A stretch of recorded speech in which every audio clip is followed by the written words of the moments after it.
morning, everyone. Welcome to our next community AMA. Happy March. It's 1st of March over here in Australia. My name is Alcatraz, or actually, my name is Marty, aka Alcatraz. I'm the lead designer at Raini Studios. And yeah, we'll quickly go around the table, introduce everyone, and we'll get stuck straight into it. So, Drax. G'day guys, good morning, good afternoon, good evening, depending on where you are. My name is Draz Neba, community member and mod in the Discord, helping out on the AMAs with checking out the questions and so the guys can focus on answering them. Good to have them all back. Are you all back, Alcatraz? I'm back in Australia. I had to fly back a little early. I'm actually going for surgery tomorrow, so couldn't stay over in the States as long as I wanted. Artkin and Mindspheres are still over there. They'll be at ETH Denver later this week as well. Right. So, yeah, definitely they're having a good week over there at the moment. Artkin is with us today. He just had to run and grab some Uber Eats delivery, so he'll be back shortly. But yeah, so I guess we'll do the quick catch up for everyone, answer some questions, and hopefully we'll have an AMA that goes for less than an hour, which would be a bit of an unusual one for us. Fantastic. Obviously, myself, Artkin and Mindspheres have been over in the US last week. We're in Vegas for most of that time. Went to San Francisco for the weekend, or Friday and the weekend, and I've flown back. They're over there. They're still in San Fran at the moment, but they'll be flying over to Denver at some point this week. I'm not exactly sure when they're flying over. Quite a good trip for us. It was great to have the opportunity to catch up with a lot of our partners face to face. Caught up with the team at Avalanche. We hung out with Dreamer, the creator, president, I believe is his actual title, of DeFi Kingdoms. Definitely was a very cool trip. There were some other meetings in there as well that we can't talk about as yet. But as soon as we're able to start announcing some of the things that we were working on that trip, should be some very exciting news for everyone. It's got to be helpful, I imagine, for you guys now that you're doxed effectively. That like things like ETH Denver, you can just sort of rock up and be yourselves without having to worry about hiding from the cameras and things like that when you do interviews. That's got to help. Yeah, absolutely. I mean, it's always been one of those things where we've always been fully doxed to our VCs, partners, investors, stuff like that. We've never had an issue from that side of things. And I know prior to us doxing last week, I know a bunch of Rainians had found me on LinkedIn, for example. So we weren't trying that hard to sort of keep our identities a secret, I guess. It's more just when you I guess come from like a meme coin background, we just wanted to make sure the focus was very much on the work that we were doing, as opposed to who we were necessarily. But we felt it was the right time to reveal ourselves to the world.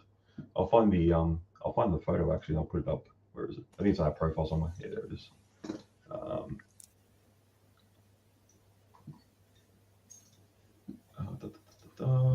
I've been away from my computer for so long, so I've got to remember where everything is. Share. Nope, can't do that. That's going to share things I don't want to share. ETH Denver looks interesting. Welcome to the largest and longest running ETH event in the world. Yeah, it's that's super. Thank you for interrupting the dead air there. No, that's right. ETH Denver is going to be a really awesome event. Again, a lot of cool meetings we got lined up. A lot of people we're catching up with for the first time in person, which is always a really great opportunity for us. Yeah. Probably the biggest thing for an event like ETH Denver for us, because last year, from all the feedback we've gotten, basically last year with ETH Denver, it was very much a gaming sort of wasn't really a focus. And even to some extent, NFTs weren't really the focus. It was very much on DeFi and very much on the more standard tokenomics around ETH. I guess even then, like ETH Denver last year was very much around the Ethereum blockchain itself, Yeah. where here there's a lot more partners going from other chains. Obviously, they'll all be like, I believe most of the people going will be on like EVM compatible chains. I would very much doubt, well, I doubt Solana would be willing to show their face at the moment, but that's a whole other kettle of fish. Yeah. But yeah, definitely, there's a much bigger focus now on gaming in general, which is obviously great for us. A lot of people are starting to realize that one of the best ways for mainstream adoption of Web3 technologies is going to be through the medium of gaming. And the projects that seem to be getting the most attention at the moment are the projects which all along have been willing to sort of have that approach of, we're not, I've said this many times on AMAs and on Telegram, stuff like that. We're not trying to make the best Web3 game. We're just trying to make the best game. Because at the end of the day, as much as we love our Web3 community and want to bring in as many Web3 gamers as we can, we all know there is just such a huge number of just gamers out there globally, who are looking for fun, engaging experiences. So we want to be one of the forefront studios to build that and present that and get them out there. Yeah, no, it's good. You're off to a good start, that's for sure. Game's looking fantastic, really. You said you showed it to some people over there and they were pretty impressed. Yeah, there was at least like, there was one meeting we had with a team who is going to be a very critical launch partner for us. Arkin, if you're back, let me know if I can say the name of who I'm referring to. I'm sure you know who I'm referring to. Like we ended up like, and the best part was they're all gamers. They're working in Web3, but they're gamers. Like we chatted for like an hour, or we were basically just talking about like if Dota or League of Legends were better and stuff like that. But yeah, the second they were able to actually get into the game, they played the tutorial and played a couple of games, just like normal games with us, and they were loving it. The game, like as they were saying, the game feels fun. The game feels balanced. There's a lot of things that as a designer we've tried to build into the game that when people start to actually see it, it's such a rewarding sort of experience. There's so many mechanics that we sort of bury deep inside a game like RTLOL that only really come through when you know what you're sort of looking for. Like we've got some really nice sort of catch-up mechanics. Our games are generally quite close. You won't generally get those sort of crazy blowouts one way or the other. Anyone who's coming from a background of other TCGs like Magic the Gathering, for example, loves our staking system. The fact that you've got access to all the colors, but you don't have the downsides like you do in, say, Magic, of getting like too many lands or not enough lands in your hand and stuff like that. So yeah, it was really great just to sort of get that feedback from other people in the industry of where they would play our game and they would start to realize the things that we've been working on literally for over a year now, and sort of just really trying to create that just solid experience. Yeah, so I'll jump in. Hey guys, sorry, I was AFK for a little while, but yeah, I don't see any issue with naming that partner. I think the one that Marty is referring to there is Stardust. Yeah. So they do a lot of custodial solutions for to make it a lot easier for Web2 players to transition into a Web3 world that they may be unfamiliar with. So we've made it no secret that we strongly believe that the best way to get mass adoption of the game is to make it appealing to gamers from the Web2 space, and then gradually transition as many of them as possible across to Web3 as we can. I think the Web3 gaming space is just too small at the moment to achieve the kind of numbers we're aiming for. So that offering from Stardust is really going to be really helpful in making that a seamless transition for gamers who may not be as familiar as most of our community is with things like MetaMask or wallets, decentralized finance, or any of the tokenomics or anything that are kind of at the backbone of our game. So yeah, really exciting to meet with them. We met a whole bunch of other people, made some really critical connections that we will be leaning heavily into going forward. Yeah, definitely. Like getting to chat with Stardust, meeting some of their biz dev people and some of their more technical minded people was great. At the end of the day, as Arkin just alluded to, like I've said before on AMAs, I want us to try and hit 1 million users within the year of launch. We need partners who can assist us in doing that. And yeah, Stardust are really awesome team. They've got great technology behind their stack. And yeah, the fact that we could bring on board hundreds of thousands of Web2 users into a Web3 ecosystem, and they won't need to know what MetaMask is. They won't need to know what a blockchain is. They'll be using Web3 and they won't even know it. It's just such a powerful piece of the puzzle of what we're trying to put together. Yeah, because at the end of the day, making a fun game is 10% of the total work that we've got to do. The next part is, how do we get 1 million people in? How do we get them, using NFTs? How do we get them, how do we give them Photon as a reward for as they play the game and unlock things or use battle passes and stuff like that, without having to start worrying about, okay, so does this person have a wallet connected? Do they understand how to switch to a different chain? Like, it's just all these impediments to a nice, smooth experience. Yeah, we're very very thankful that we were connected with the Stardust team, and definitely looking forward to working with them. But cool, yeah. Well, yeah. Arkin, now you're back. And yeah, I've put the our doxing photo up there. I think my mouse is visible. Yeah. So I'll actually just do this because actually I'll quickly answer that question there, Ash, just because obviously we're on that topic. Absolutely, yes. If so, the great thing about the solution that Stardust offers is they basically will set up a wallet in the background for a Web2 user. The Web2 user won't know that they're using a wallet at all. They'll just see things in their inventory in the exact same way that you would any Web2 game right now. When one of those Stardust users chooses to basically transfer the things out into a more traditional, like MetaMask or Trust Wallet or whatever they choose to use, that's completely up to them. Any Web3 user who wants to just connect their wallet directly, there'll be no issues there whatsoever. But yeah, it's basically that onboarding and that ease of use is the big thing that the product like Stardust brings to the table for us. But yeah, as a Web3 savvy user, if you want to hook up your MetaMask wallet, or wallets, I should say, that have NFTs or photons, then absolutely you'll be able to do that, and there won't be any issue there. But yeah, just quickly with our doxing photo, because I saw a lot of tweets and a lot of things on Telegram where maybe people didn't quite realize who was who. So I figured I should probably actually just quickly go through. So on the left here, that's Dreamer of DeFi Kingdoms. This is Park in the back here on the Avalanche Gaming team. Artkin is here in the front. Mindsphere's in the back, and that's me down the front here. So, but yeah, just in case there was any confusion over who we were, because yeah, obviously if we're going to dox, we may as well do it properly. Yeah.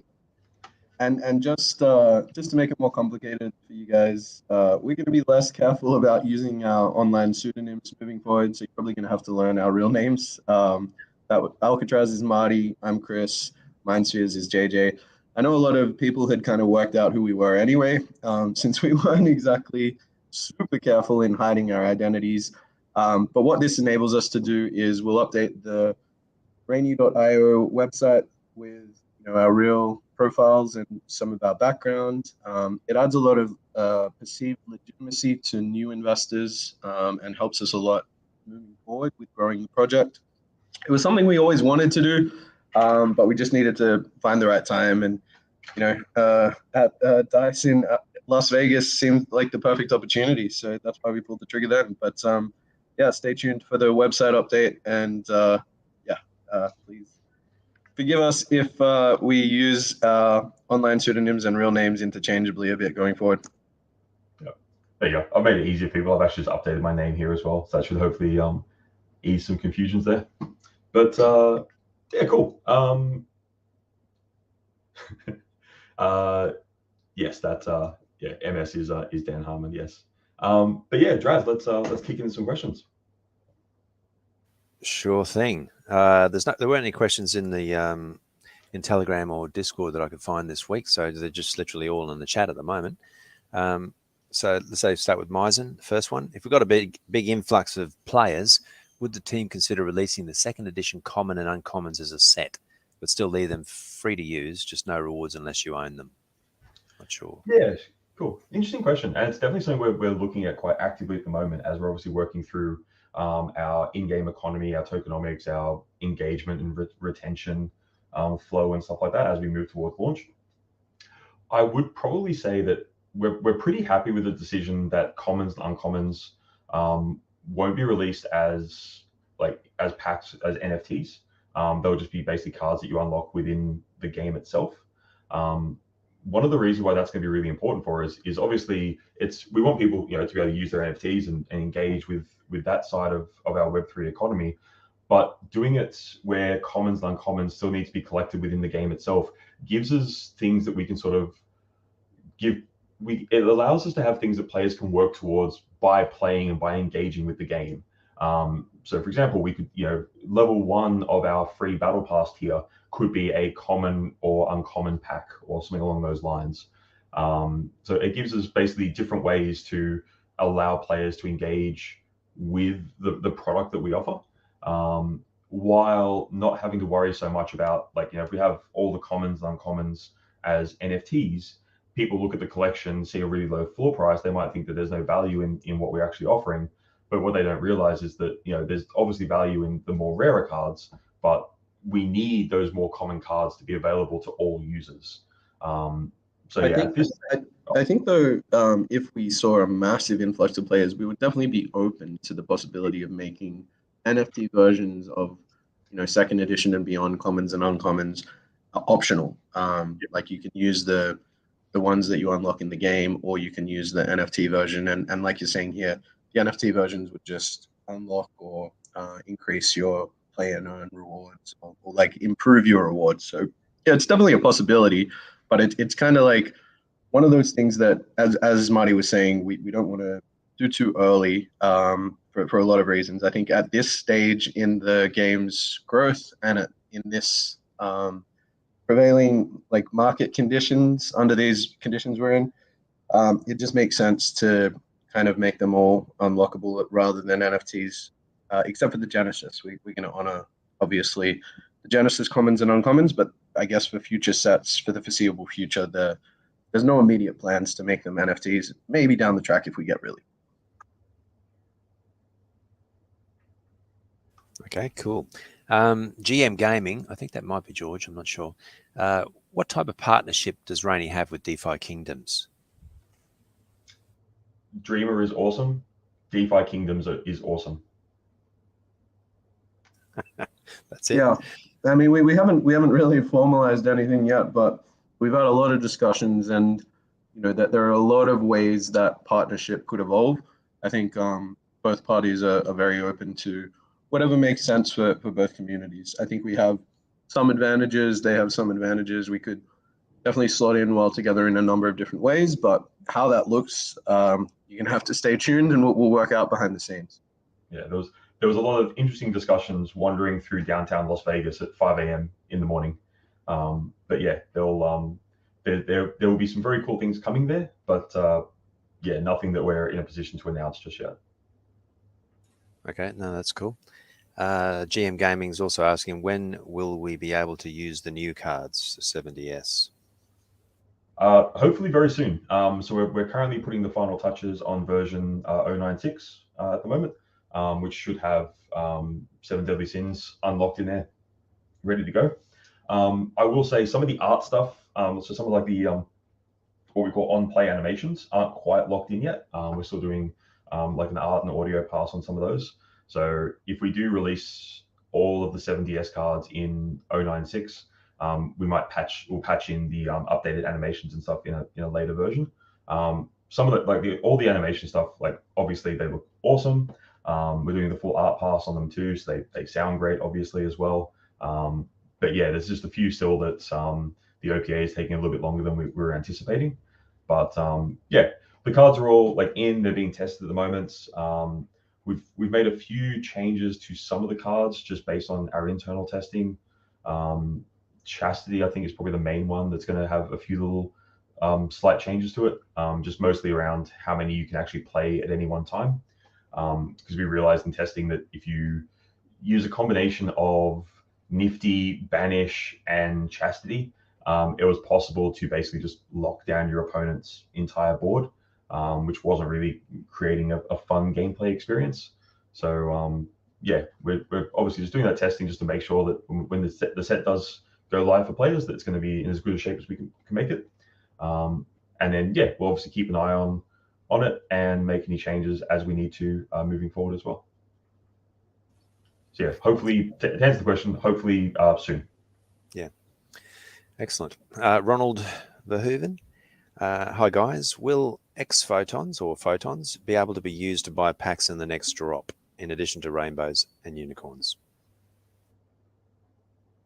I think the sole purpose of X Photon is to allow you to redeem vested photon once the full game launches. So I know it's been a while since we started allowing rewards of X Photon to accrue, but we're coming towards the end of that journey. And as soon as the photon token is launched, that's when you'll be able to kind of cash in your X Photon for photon that'll vest over time. There isn't any plan at the moment to make X Photon another redeemable token for purchasing NFTs. I think we already have a lot of different options there and a lot of complexity. We will review the systems that we're using for the rainbow and unicorn packs for the second edition pack drop. But yeah, at this stage, there's no plans to make any packs purchasable with X Photon.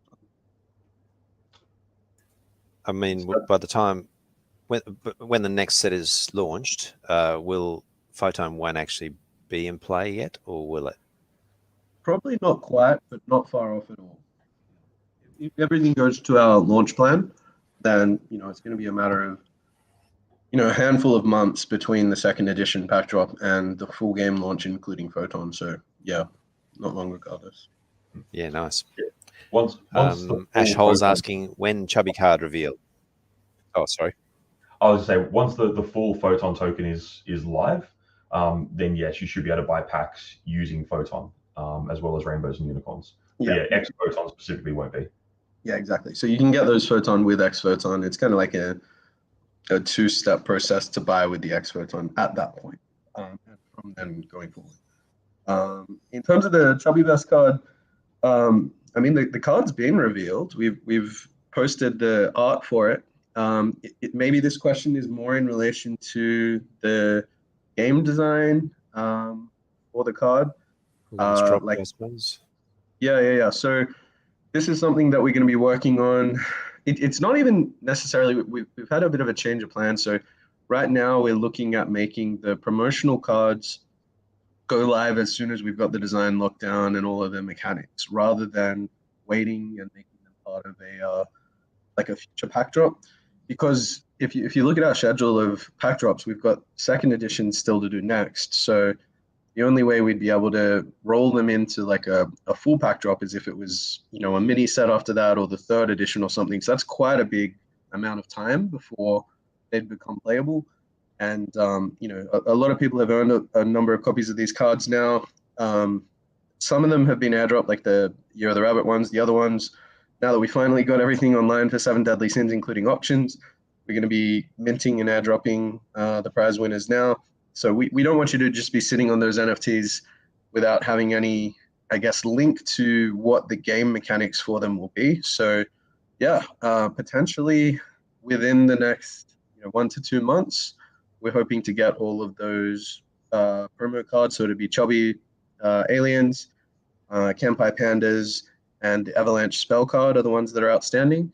With game mechanics revealed and implemented in the game, so you can actually start running them. Okay. Joffa's is sort of asking, I suppose, this is a loan system for powerful cards for new users could be nice. Obviously, that's part of the renting system, I imagine, which is coming at some point with the game. Yeah, that kind of ties together there. So we got a couple of ideas for. I mean, it's balancing the vested interests of our early supporters and people who have accumulated collections of powerful cards against the need for it to be a very low barrier to entry for new players to actually attract them to come and try the game. So we got a number of ideas for how that will look, but yeah, nothing that we've finalized, so we can't really announce the details. We will let you know as soon as we've got a system in place that we're looking to implement. Yeah. And obviously, yeah, like part of the stuff we've been doing overseas is chatting with partners who have the back end technology to enable us to build systems like this much quicker and easier than we had to build the whole thing like up from scratch ourselves. So yeah, we're definitely looking at how we're going to implement some of this. But yeah, stay tuned. We'll announce the details as soon as we can. I mean, you guys have been ramping this sort of stuff up a bit, but GM Gaming is asking now that Q2 is basically here and game releases is the end of Q2, when marketing? So I can turn around and say, because if this is George, I know he's on US time, and it's still the 28th of February there, so it's not Q2 anymore. Not Q2 yet. We're still a month early. Well, a month and a day early. Yeah, that's right. Yeah, I mean, basically it's not quite, but yeah, like obviously we're still locking down our full launch strategy. We've got some partners in place ready to go. Some we've announced, some we haven't. One thing that we can flag is we're lining up the final details of like a pretty decent sized streamer to feature RTLOL. So when we can announce the details of that, I'm sure if you guys are TCG enthusiasts, a bunch of you will recognize this streamer. I mean, it's already underway. We've got a lot of stuff in works, but it's one of these things that ramps up over time. The more polished, complete the game is, the more we have of the final touches. Although the core game itself is basically done, there are a lot of the like wrapper layer elements that we need to implement. So, Marty was talking about earlier the battle pass, and we're just about to release a patch updating our MMR. Just all the things that really make it a good experience to, after you play that first game, keep coming back and playing more games. That sort of like psychological feeling of progress. I think that's really important to have in there before you start going after the Web 2 user base, because they tend to have different motivations. They will approach the game with a more critical lens and expect it to be complete and polished and compete with the likes of other Web 2 games like Hearthstone and MTG. Otherwise, they'll just be of the opinion, why don't I just keep playing Hearthstone or MTG or Pokemon? Whereas Web 3 players, they tend to come from, a lot of the time, a different motivation, which is, trying to see the long-term potential of a project and see it more of an investment rather than like a fun lifestyle experience. So I think the benchmark for how fun the game has to be and the quality of the experience is a lot higher before you can effectively market to Web 2 players to bring them in. So that's kind of one of the reasons we're not being too aggressive right now, but we are starting to ramp up as we get closer and closer to that point where it's going to be an amazing impression for a Web 2 player. The streamer you're talking about, what would they do? Would they be playing that from that point on, that when they sort of, come out, do they sort of just, is it a continual sort of, they're just now playing the game for all their fans from that point on, or is it just a set period of time, or they're into the game from that point? I think the way it generally works with streamers is they don't really make contracts for just saying, hey, from here on out, I'm going to be playing your game. It's more you can sponsor like one or more streams or a period of time where they'll be playing a certain number of hours. It's especially if they're of a decent size where they have a good amount of concurrent viewers Sure. and then viewers on the YouTube. And then it's more, again, this is again why it makes sense to delay the marketing efforts until as close to launch as possible. What tends to happen is if they really enjoy the game, then they'll just play it of their own volition, and then there's no more commercial arrangement necessary. Otherwise, they'll do the contracted amount and then go back to whatever their bread and butter is. So that's kind of the only option with streamers, really. There's if they're of a respectable size. Smaller streamers, sure, they're like trying to carve out their own niches. A lot of the time, we can get them playing the game for a lot longer period of time for a lot lower expense, or sometimes in many cases, if the game is showcase worthy, then they'll just play it because it helps them get viewers and differentiate themselves. But yeah, if you want to go for the big established streamers, then you have to have a fixed amount of time that they'll stream your game. and then hope that it makes a good enough impression that they want to keep playing it, basically. Yeah, sure. The big thing there to keep in mind is, as soon as we announce who this particular streamer is, and there'll be more than just one, obviously, as we ramp up towards launch, but there's one we're talking to do something within the next few weeks. Then like if that person sees great engagement, if they see a really fun, wholesome community come in, get involved with the stream, if there's always games for them to play and those games are fun and exciting, then if it makes sense for that streamer to move over and play RTLOL, maybe not every day, but maybe they'll play it like every Friday or something like that, then they'll definitely be open to that. But yeah, we do the sponsorship to sort of get the ball rolling. And then it's basically a case of, if they see that engagement and they enjoy it, hopefully they start playing it more and more, and off we go. The first impressions of that streamer of the game, can you mention that? Because they're obviously a TCG player. Yeah, I'm trying to think what I can say about this person without giving it away. She's a very well-known Hearthstone streamer. I can say that much. No, but her impression of the game when she's obviously seen it, I imagine then.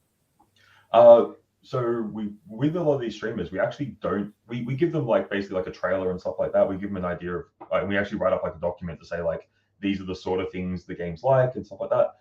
But most of them actually prefer to go in blind. It's a much better experience for both them and their community if their first time they play the game is actually live on stream. Because that way, because they're going to have potentially thousands of their existing viewers tuning in at the same time. That way, all those viewers are getting that first, they run through the tutorial and get that onboarding experience, and they sort of, as a community, get to sort of learn the game together. Which is also why it's so powerful doing it like this, because obviously this particular streamer will be playing the game for the first time, but while that's happening, there'll be a lot of other people in the community who will, have our game open on a second screen and be playing it, alongside, and sort of, the community will be learning and experiencing the game together, which is really cool. Excellent. It'll be interesting. Obviously, you will, I imagine, track the active users when this is all going on. Oh, absolutely. That's basically, we track new users during that time frame, and we also track the level of engagement those users have to decide if this is a community that we want to engage with more as we move forward. Because at the end of the day, if it's a community where potentially maybe thousands of people download the game and start playing it, that's great. But if they all drop off after a day, well, okay, maybe there's something we need to look at there. Whereas maybe there's potentially smaller communities or just other communities built up around streamers and influencers that the game might be better aligned to. Although I do believe that the community of this particular streamer will be very aligned for a game like RTLOL. Just to sort of see, again, not just that initial download, because downloads in gaming are a vanity metric, they mean nothing. What actually matters is how many players stick around past day 1, day 7, day 30, stuff like that. So that's the much more important metric that we look at, of basically how long people keep playing the game for, rather than just how many might download it initially. Okay, cool. There's only a few more questions, really, but not really a question, but Hans Sagan, how about airdropping new assets released to legendary card stakers? You mean how we airdropped out the Year of the Rabbit card to everyone, and how that card went on to win a Kampai Panda tournament for Hunter? Yeah, just cool. give us free stuff. That's all. More freebies. I mean, as many as possible. So the Genesis cards are able to earn X Photon. That's one of the rewards for buying and investing and holding early. Beyond that, we're happy to give a bunch of rewards, but to be honest, most of them are going to be based on alignment of interests. So if you're registering and actually participating in the tournaments, you're going to be eligible to get a lot of freebies. Let me just put it that way. The official tournaments we're running every month, that's one way that you can get a bunch of freebies. They're free to enter. You have to actually play, not just register and then be a no-show on the day. But yeah, we're going to be ramping up some of the freebies for the tournament. So yourself, any friends, family, anyone you think would enjoy the game, introduce them, and then that's where you can start accumulating some free rewards. Even if you don't play at Hunter's level and manage to win the thing, there's still going to be a quite a lot of rewards just for participating or placing relatively well. So I'd say if you're looking for freebies, that's the way we're looking to distribute them mostly moving forward at this point. No, that's good. That's all fair. Jean-Francois Paris or Paris, he said it on Telegram, but ease of access to the game to touch mainstream people. But obviously, and it's been clarified in the chat, he came in a bit late, but that Stardust is obviously a solution for that. That looks fantastic, the Stardust stuff. Just having a quick look at it online. Just to reinforce that, and I know I've said that. I've said this several times. We're not here to make a Web3 game. We're here to make a game. Part of that is like once we go fully live, expect the way that you will download, install, play the game, get into it will be just as easy as, say, playing Fortnite on the Epic Game Store right now. That's the level of ease of access and accessibility that we're shooting for. There might be a little hint there for Ash too. But yeah, like, because and I think a lot of games are starting to realize this now. Like, you can't just turn around and, if you expect people to be able to connect a MetaMask wallet just to be able to access the game, you're going to lose a significant percentage of people who might be keen to play your game but don't know how to do that. If you expect people to own a particular NFT, like for like an access token and an access pass, again, same thing. Like, you're going to lose a percentage of gamers. It's kind of like, if you go back to the origins, I'm showing how long I've been in the industry for. If you go back to like the start of like free-to-play mobile, back when like the iOS App Store first launched, and games were all 99 cents, and that was fine. And people realized, well, make the game free, and you'll get 10 times the number of users. So that was an improvement. But then a lot of games went to the weird like heart system. Like, I know Candy Crush did this, where after you played for like 20 minutes, you ran out of hearts, and you had to stop playing the game for a certain amount of time. And it's anything you do which is an impediment to people playing your game, you risk them closing and never coming back. So we're going to do everything in our power to make sure that people can get into the game super easy. When they get in, the game is really fun and really enjoyable, and you can play as much as you would like to play. That's the critical things that we're sort of building towards. And yeah, obviously a partner like Stardust is an important piece of that puzzle. The fact that we can have Web2 users interacting with blockchain elements, with Photon, with NFT cards, and they won't even realize, because at the end of the day, the average Web2 gamer doesn't care what technologies are running the game behind the scenes. They literally just care about the experience that they're having. So yeah, you definitely. I think it's also multi-layered. So absolutely, we're on the same page about you can't be too I guess onerous in the like barriers to entry in terms of technological understanding or familiarity with Web3 if you want to get a big user base. But then I think what we're looking at as well is the next step. Okay, so we've taken out all the barriers to entry for people who aren't familiar with Web3. It's going to be really easy to download, install, and play the game. How do we make that initial experience as easy and fun as possible for them? So that's why we've got like the multiple tutorials to get them into it. But then we're also looking at some options to give them like a fairly limited way to access the game, like the full game mode versus other players, to probably try it out without having to grind a long way to unlock a lot of base cards, or without having to buy a bunch of NFTs, but really restricting how much flexibility they might have with the decks or the gameplay, and obviously not giving them access to the play and earn rewards. Without requiring them to, learn all of the cards and jump into deck editor and build their deck or do something like that. So that makes I guess that's the second level, is how easy and fun is it to play once you've gotten into the game, you've downloaded and accessed it. And then the third level is what keeps them coming back and playing more. And that's where like all the, aside from the game just being fun and having an active community, that's things like the tournament, the battle pass, the unlocking things, just that feeling of progress, MMR, all those aspects come into play. So we're looking at all three of those aspects and building them out now that the core game is basically done. That's kind of where we're at now. If you're interested in sort of, if you're curious about the sort of things we think about when we are looking at how we're going to engage and retain players, check out a thing called Bartol's Taxonomy.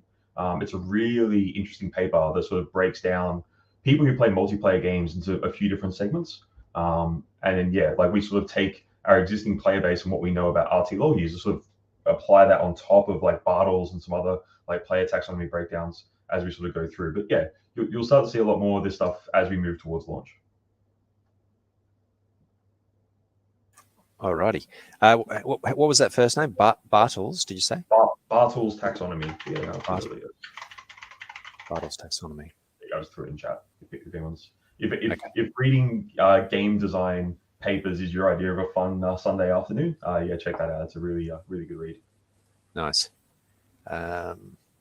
Ashhole, as I said, there's been a few people obviously struggling a little bit with the Elixir launcher and things, and he remembers you potentially saying that there might be some other options. Yeah, we're big fans of Elixir. Like the team there's great. They've been obviously a really important part of our move from web to standalone. Having said that, like any responsible business, we obviously try to make sure we have multiple ways to market. So don't be surprised if, as we move towards full launch, potentially there's other storefronts that we're partnering with, just to make sure that people can find our game in as many places as possible, and have access to get in and get involved. What I would say with that is if we are on different storefronts, or if we are on multiple storefronts, the experience you have will be identical between them. So yeah, if you download off Elixir or if you download potentially from somewhere else, you'll still be able to play against each other. You'll still, have the same, in-app purchases or anything like that will be exactly the same. But yeah, we'll definitely, we've got some pretty epic news that we want to announce pretty soon, once all the pieces are in place. And yeah, definitely looking forward to that. Fantastic. Sounds exciting. George, again, which is the next country on your list for more partnerships? Country. And he followed up with, how do we get the Asians in RTLOL? That's right. Nice and politically correct question there. Hey, if it helps, my fiance is Korean, so we've got it in there. We can get all the translations done really easily, and we got a lot of connections there that we could leverage. But I don't think we're specifically targeting any countries in particular. I think we are more targeting a subset of any country, which is people who enjoy like fun and immersive strategic trading card games. So whether you're in Korea, Japan, America, India, it doesn't really matter. We're just trying to get everyone who likes this sort of game.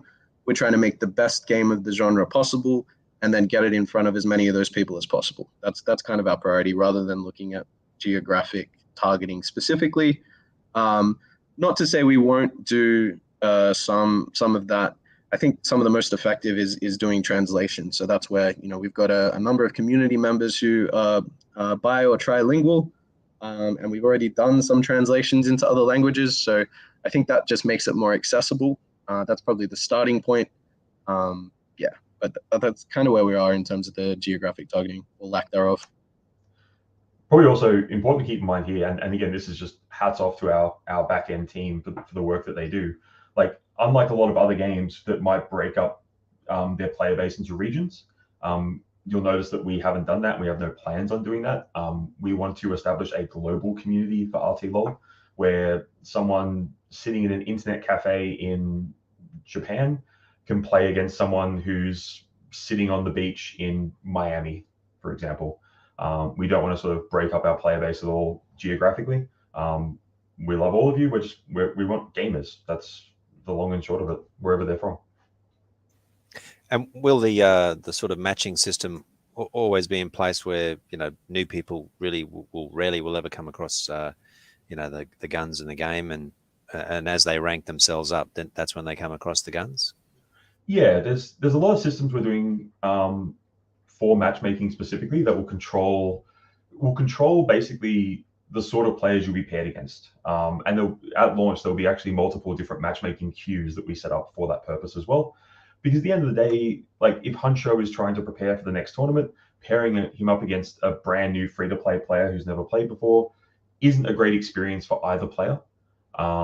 So yeah, there'll be things like we'll do like a beginner's queue, and this will be all behind the scenes. You won't actually see this, but it'll basically be a separate queue that players will be in for like their first, say, 10 or 20 games. So we're pairing up against other people who are learning the game, maybe don't have quite as powerful decks. And then once you get out of that like beginner's queue, even then we still will be trying to pair you up based on like your MMR, your tournament history, stuff like that. There's a lot of data points that we collect that we use to basically try to ensure that you have the best experience that you can and the fairest experience when you play the game as well. Cool. Flicky T has just made more of a statement, I suppose. The balance of not needing new players to spend a fortune to make it an equal playing field is extremely hard, especially when you have to try and accommodate the players who spent money on packs. Yeah. That's kind of why I'm here with a very long background in free-to-play mobile. Yeah, it's not easy to do. Making sure that we can have a great onboarding experience for new players while still accommodating and rewarding our Web3 community is a very delicate line to walk. As I said, we're still actively working on the systems for that like right now. It will probably more look like additional rewards for the people who have spent money or who have collected, like as you would have seen in our recent medium, digital collectibles as opposed to the NFTs. So there'll still be like some level of incentive for playing the game if you are like a free-to-play player, but predominantly the rewards and incentives will be very heavily weighted towards the people who do own those digital collectibles.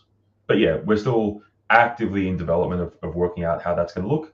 But yeah, obviously we're very aware of the different kinds of players and the different communities that we need to sort of bring together at the same time. I would also just add to that I think the correct paradigm or mentality to have as an early investor in Rainy, whether it's through the token or the cards, is just understanding that the network effect is probably the most powerful thing here. If we get like 1 million players playing the game, even if the majority of them are Web 2, since we have, for those who haven't seen it, the last medium confirms our reprint policy, which is basically that all NFTs we're minting will not be reprinted, and they'll be valid for our default play mode for forever.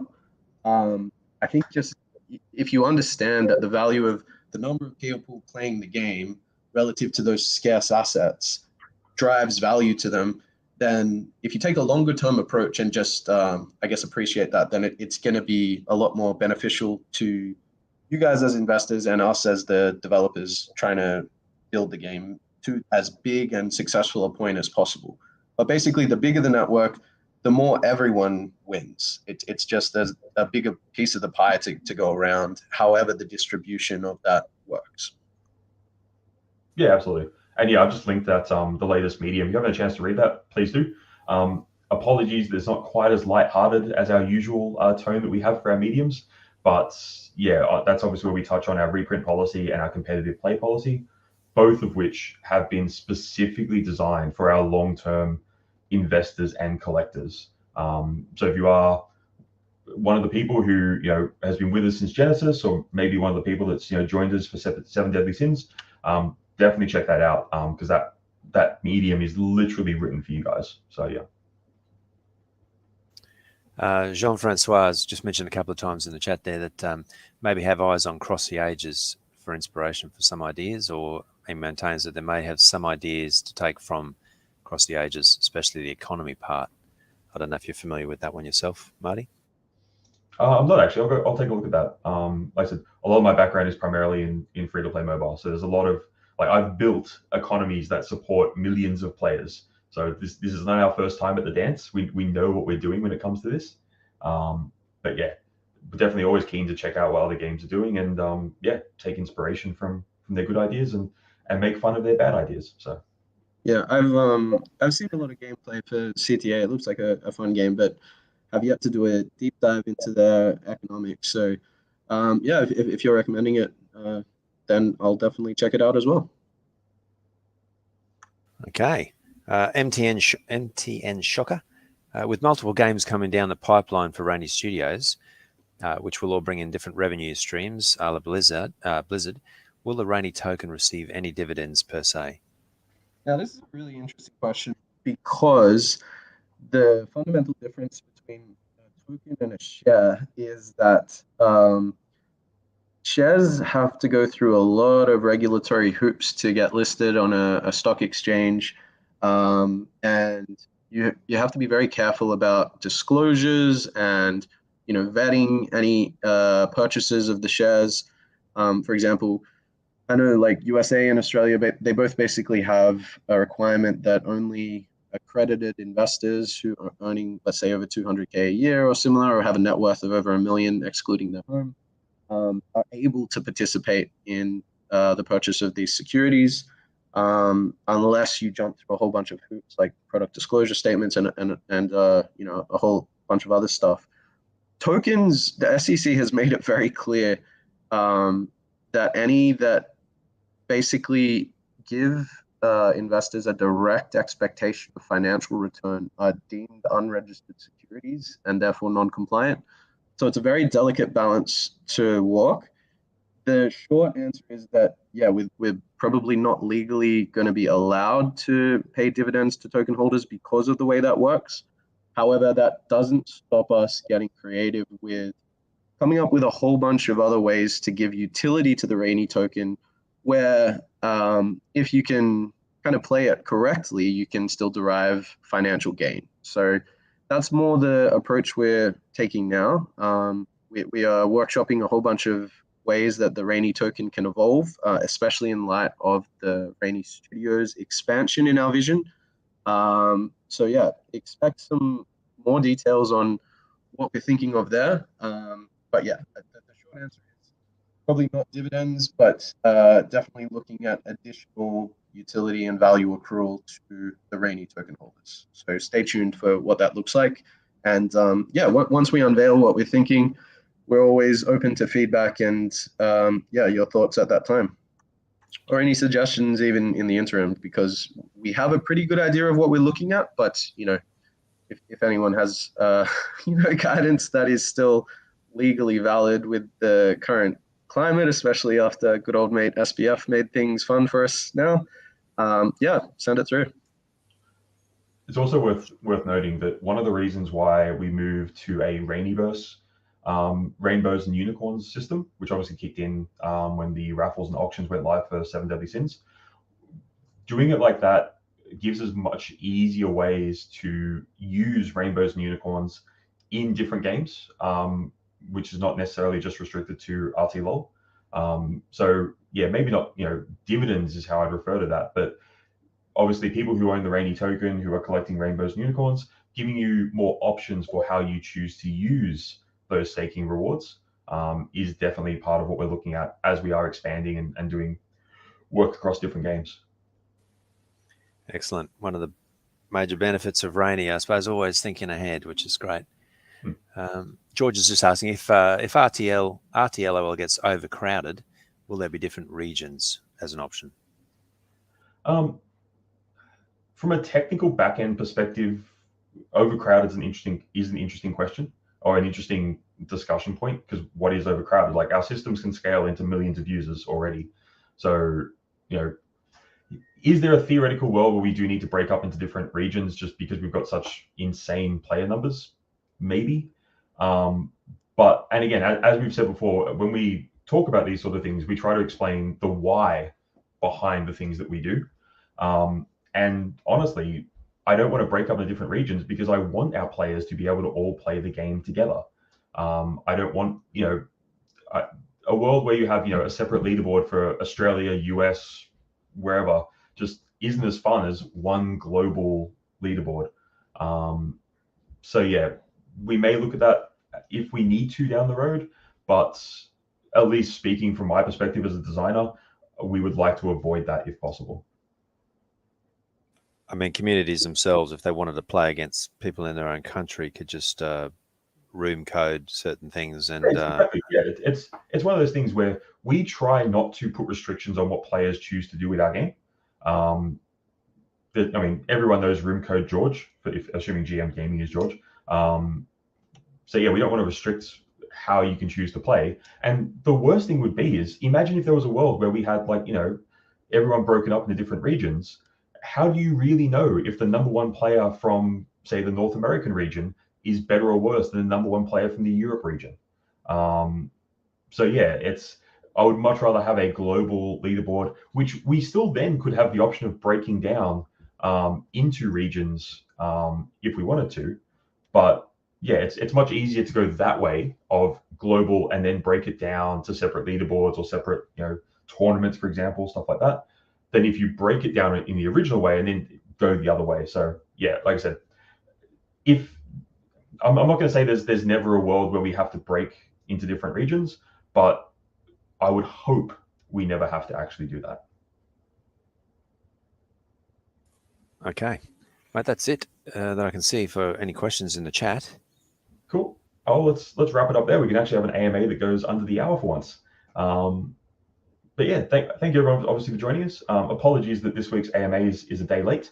But yeah, 24 hours of travel. I wasn't really in a fit state to be doing an AMA yesterday. But yeah, obviously, yeah, big thanks obviously to Draz and Artkin, or Chris, I should say, for joining us. And yeah, we'll catch you all next week. Fantastic. Thank you. Thanks, everyone. All right. Have a great week, everyone.